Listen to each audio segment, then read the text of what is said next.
Liligaw na yata ako.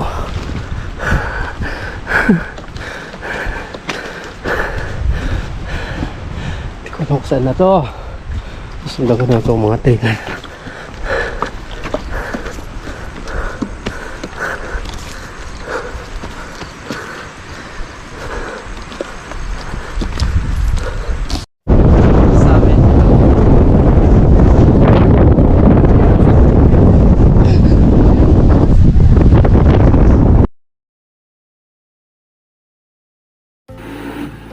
Lagpas ng Ilocos, 10 oras na biyahe mula Metro Manila ang gugugulin para maabot ang lugar kung saan ang jump off ng Mount Baruyin. Mga palikulikong daan paakyat ng Likuan Abay Abra ang kinaroroonan ng bundok. Sa haba ng biyahe naisip ko tuloy kung sulit nga bang pag-akyat ng bundok ng Mount Baruyin.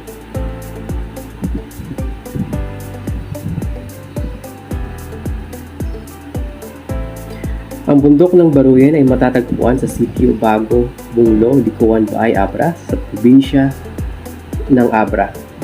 Ang Abra ay bahagi ng Cordillera Administrative Region.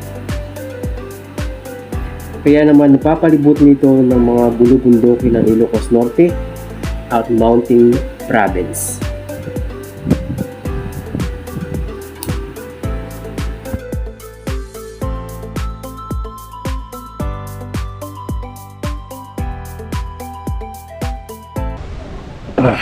Nandito na tayo sa Abra sa jump off ng Mount Baruyin. So napakahabang hinahin natin galing ng Cavite pagpas pa to ng Ilocos. So 6:49 ng umaga umalis tayo ng MOA ng mga alas 7 ng pasado alas 7 ng gabi. So ito na siya. Good morning ma'am, ako po si Ruth Ann. So sila yung guide po natin ngayon. So sa taas po kasi mahangin siya. So expect po natin na Malamig. bawal po tayo sa mga drones kasi may nawala na po kasi yung drone. Yes po, nung last week po. Yun. Tapos pagka malakas po yung hangin, uupo na lang po tayo kasi Malamig at may kalakasan ng hangin noong umakyat ako ng Mount Baruyin. Ang simoy ng hangin ay tila nagpapaalala sa akin na nasa mataas na parte ako ng Pilipinas. Kaya naman maya-maya pa ay inimpisahan na nga namin ang pag-akyat ng Mount Baruyin. So ito na, simula na ang pag-akyat.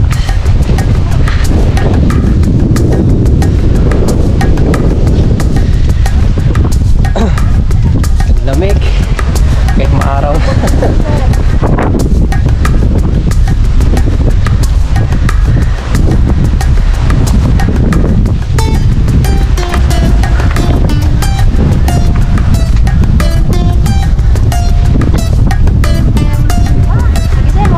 Ha? Sige ako na lang.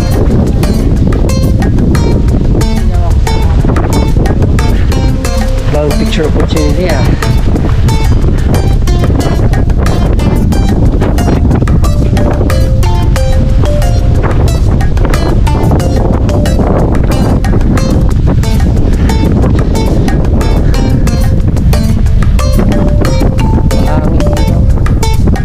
Sobrang lamig. Sa unang bahagi pa lang ng bundok ay kamangha-mangha na agad ang tanawin. Kaya naman, sinamantala agad ito ng aking mga kagrupo upang kumuha ng kanilang mga larawan. Lalo tuloy akong lalabik sa kung ano pang makikita ko sa tuktok. Kaya sa punto niyan ay naula na ako sa kanila habang sila ay nagkukumuha ng kanilang mga pictures. Liligaw na yata ako.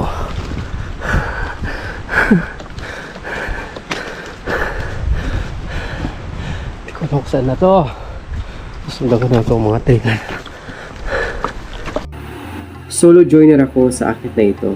Kaya naman hindi ko kilala ang aking mga kagrupo. Kaya naman humiwalay ako at nauna nang umakyat. Minsan nakakakaba lalo na kung mag-isa ka lang sa trail at walang makitang mga kasama.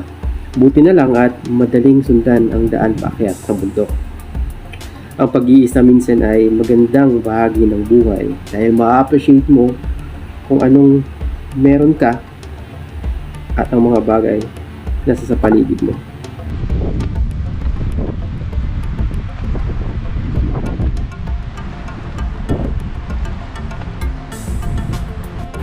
At sa wakas, naabutan ko din yung unang grupo. Nakisabay ako sa kanila hanggang sa summit. Bago mag-summit ay nagpahinga muna kami sa ilalim ng nagtataasang pine trees. Malakas at malamig pa din ang hangin. Maya-maya pa, pagkatapos ng halos 1 oras na akyat, ito na ang summit.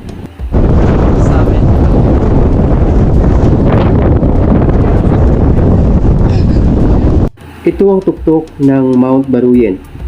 May taas na mahigit 1,000 metro. Mula sa summit ay matatanaw dito ang mga magagandang bulubundukin ng Cordillera. Pero hindi pa dito natatapos ang akyat dahil may isa pang atraksyon ng bundok na pinupuntahan bukod sa summit. Ito ang natawag nilang The Ledge.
Ang The Ledge ay isang uri ng rock formation na nakausli sa isang bahagi ng bundok.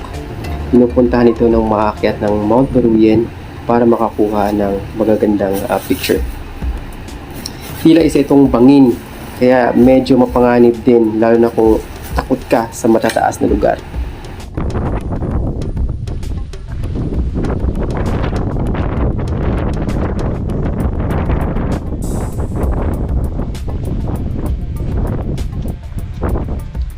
Yan, malapit na kami sa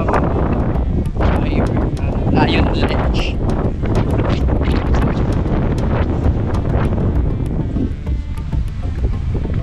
Napakalakas ng hangin, parang tatakay. Nakatakot kasi puro bangin dito. Bangin! Napakaganda rin ng kita.